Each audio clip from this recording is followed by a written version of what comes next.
Welcome to Job Tips and Straight Talk. I am Greg.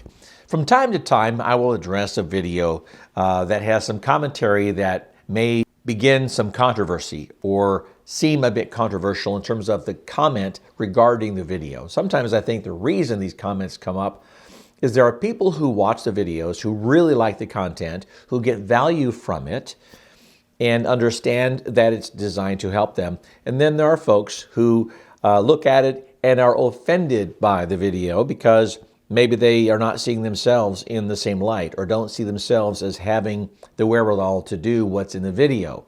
And I'd like to address some of these comments straight on versus just in a reply, because I think a new video addressing the comment may help expound upon the reasons behind the initial logic in the videos.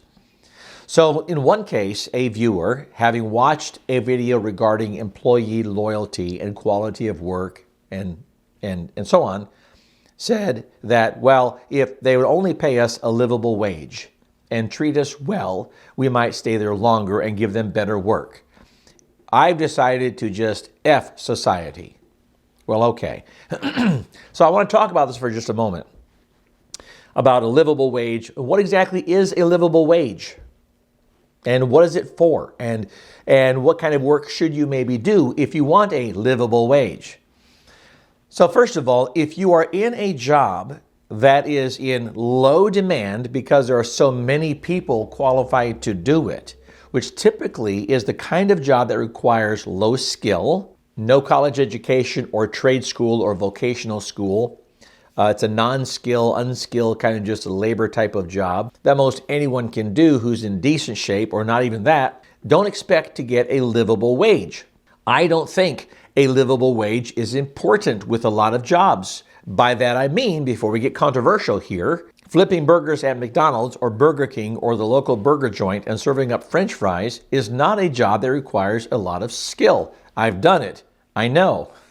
So don't expect to go to a fast food restaurant as a burger flipper. Nothing wrong with that. Everyone needs to work. All work is honorable, but don't expect that to allow you to pay a mortgage. That kind of job is generally suited for maybe teenagers who are in high school, young people who are working their way through college, maybe a second income to help bring in more money, or someone who is maybe even semi-retired and just wants to do a part-time job with something simple like flipping burgers. It is not intended to be the sole income in your family, providing you enough money to pay a mortgage, all the utility bills, and the car payment, and all the rest, and the insurance, and allow you to take vacations to Hawaii or Jamaica or Europe. So what is a livable wage? If you want a livable wage where it is enough for you to pay the rent or pay the mortgage or pay the car payment, the insurance, the fuel, the cost of living overall, then you need to be in a field that justifies the livable wage. So one that maybe requires a college education or vocational school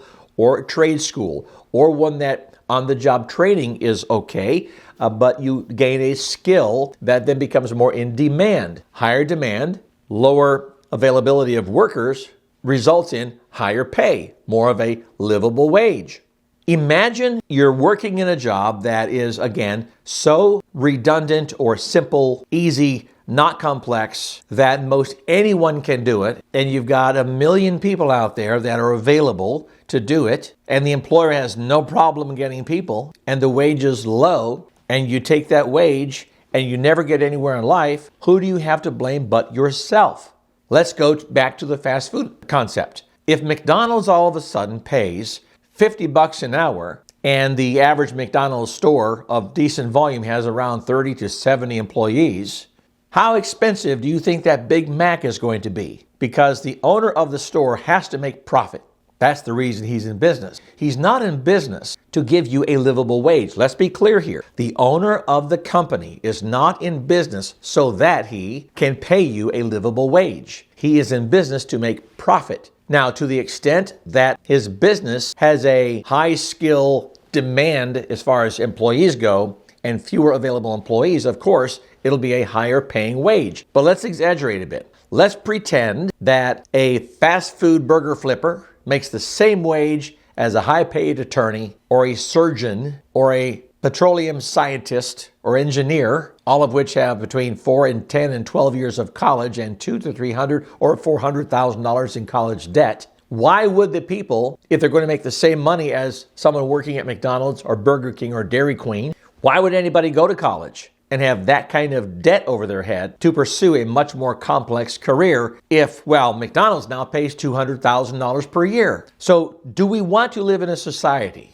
where we don't have enough professional people at the high skill, high intellect, very high mentally and physically demanding kind of work? Do we want to have fewer and fewer and fewer of those people because the pay rate is no different? Equity, if you will. Everyone gets paid the same high wage. You want to see a medical shortage? You want to see a shortage of nurses? We already have that. You want to see a shortage of scientists, a shortage of those who drill for oil, a shortage of the laborers, a shortage of those who will work on your teeth, who will fix your heart, a shortage of cancer doctors? Well, we will have that if all the wages are the same as these low-skilled jobs. So if you are jealous because the job you've chosen to do doesn't pay well and you can't seem to go up the ladder of economic prosperity in that job, it is up to you to move on beyond that job, to increase your skill level, or maybe to go to school, whether it's a vocational school, trade school, or college, get a certificate, get a degree in a field that pays more. If you stay in the field that you're in that doesn't pay well, and you complain that it doesn't pay well,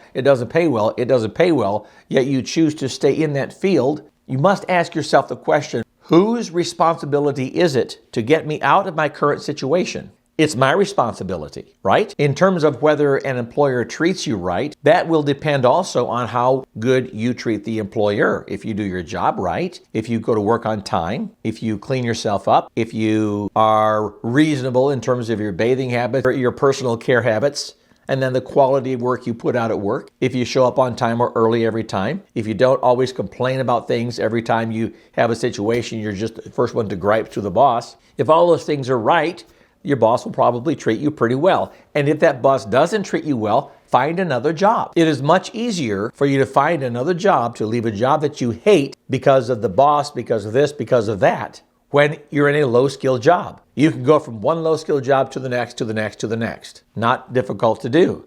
But it's not wise to stay in a situation that you just don't like, especially one where it's low skill, low pay, and you think that that job owes you a living beyond what the market will bear. So to wrap your head around the concept of, well, if they only paid me more and they only treated me better, I would be more loyal, I would be more this, more that, I would give them better quality work. I think you owe it to your boss just because, frankly, you chose that work. The boss chose to hire you, and you chose to agree to the wage you're being paid for the work that you're doing. That's on you. You could have chosen not to go to work there. But as long as you choose to stay there, then do what's required and more, improve your situation at work, and maybe you might get promoted.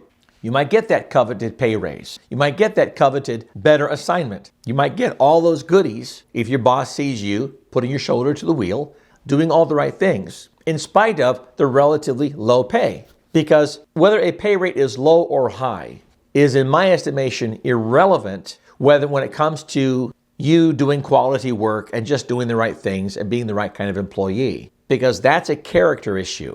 You can be paid low or you can be paid high and have bad character and still have issues and attitudes at work, regardless of the pay. But I've seen people who are low paid, low skilled, understanding that it's their low skill that keeps them in that kind of a job situation, yet they're happy, they're on time, they give the boss a good day's work for the pay that they've agreed to accept for the job they're doing, and life is good. But that's an individual decision, and you have to make that decision internally for yourself. The other comment that I wanted to address in another video has to do with, well, the best thing you can do is just start your own business and work for yourself. And that is true if you have the stomach for it and if you're willing to take the risks. So let's talk about this for a moment. I encourage anyone that can to work for yourself. We have a small business. I work for myself. I have employees. And there are few better feelings in the world than knowing that I work for myself. I don't work for the man, but I chart my own course. But you have to understand there are lots and lots of risks involved. So If you are in a low-paying job that you don't like and you don't see yourself moving into a better situation economically or just job satisfaction-wise, it may be time to start your own business in an area that you have some skill or some knowledge in or some ability. The risk in doing that is relatively low because you certainly have risk of business failure. Yes, we'll talk about those numbers and true statistics in just a little bit. But if your business succeeds, wonderful. If it doesn't, and you left a low to modest paying job that you could go back to at any time, then that's okay. If your business, in fact, does not make it, but you took the chance, more power to you. It's honorable. You can go back to that job, whether for the same employer or a different employer, and go back to the situation, to maybe the economic level that you were in before. If you can handle that, you're okay with it. The risk especially grows if you leave a very high-paying career to then work for yourself. No matter how intelligent you may be, or even wise or thoughtful in your approach, planning in terms of your planning moving forward as far as the business and so on, if that business does not work and you left a very high-paying career that maybe is very difficult to get back, maybe it's a job with an organization that you have to wait for people to die before you get in there and it's the highest paying, and you leave that, then you start your own business and that business fails, you may be locked out of going back to that company or maybe even back to that industry because it took an act of God to get you there in the first place. Now you find yourself looking at a different situation, going to work for much lesser pay, maybe someplace else, even if it is the same industry. So you have to evaluate whether or not going into business makes sense for you, understanding the following. In the United States, for the last few decades, the average amount of business failure is staggering. Between 78 and 82% of all new businesses fail during the first 5 years. That's the range. So I'll use 80%, which is the common number, that fail during the first 5 years. During the second 5 years, those that remain, roughly the same percentage, around 80%, have failed during the next 5 years. So let's look at the numbers. If 80% of businesses fail in the first 5 years, let's say we have 100 businesses that start up, and this is of all kinds, whether it is a small owner-operator, mom and pop, a sole proprietorship, a larger business where you have maybe a half a dozen or more employees, or it's a large kind of enterprise that requires that you get investors to bring in the money for the startup. Still, the numbers are about the same, about 80%. And that's not to say that among that 80% are businesses that just closed because they made so much money they opted to sell it or just liquidate and retire. This is actual business failure. So if you start off with 100, at 5 years, only 20 remain, right? Because the 80 have failed. In the next 5 years, among those 20, 80% or 16 are gone from failure.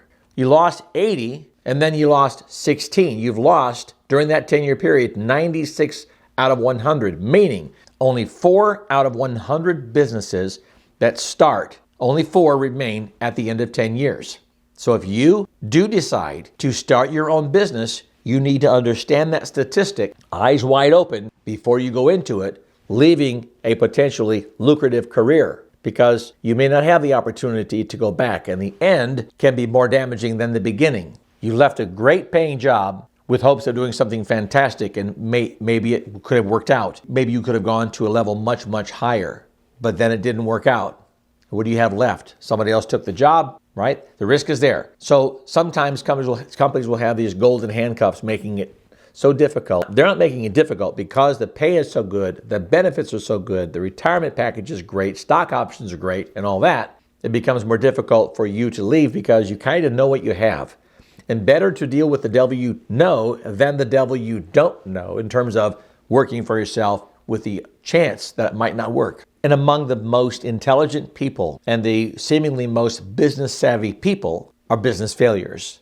If you look at some of the investors on Shark Tank, watch some of the reviews of these guys. And sometimes the interviewer will ask, did you have any big fails among the deals that you made on Shark Tank that you thought were super great and were going to be wonderfully successful? I think all of them would say, yes, I had a major fail here. I thought this was going to be great. I came in with $1 million and my great team, and knowing what I know, these guys are brilliant people in business. it still failed. So just because a business fails doesn't mean that you are a failure, because you can do all of the right things, all that you know to do, all the really tried and true, well-tested things, but because of some change in the market, things go south, you can find yourself out of business. Let's go back then to the comment of, well, I'd rather just start my own business than work for the man. F society.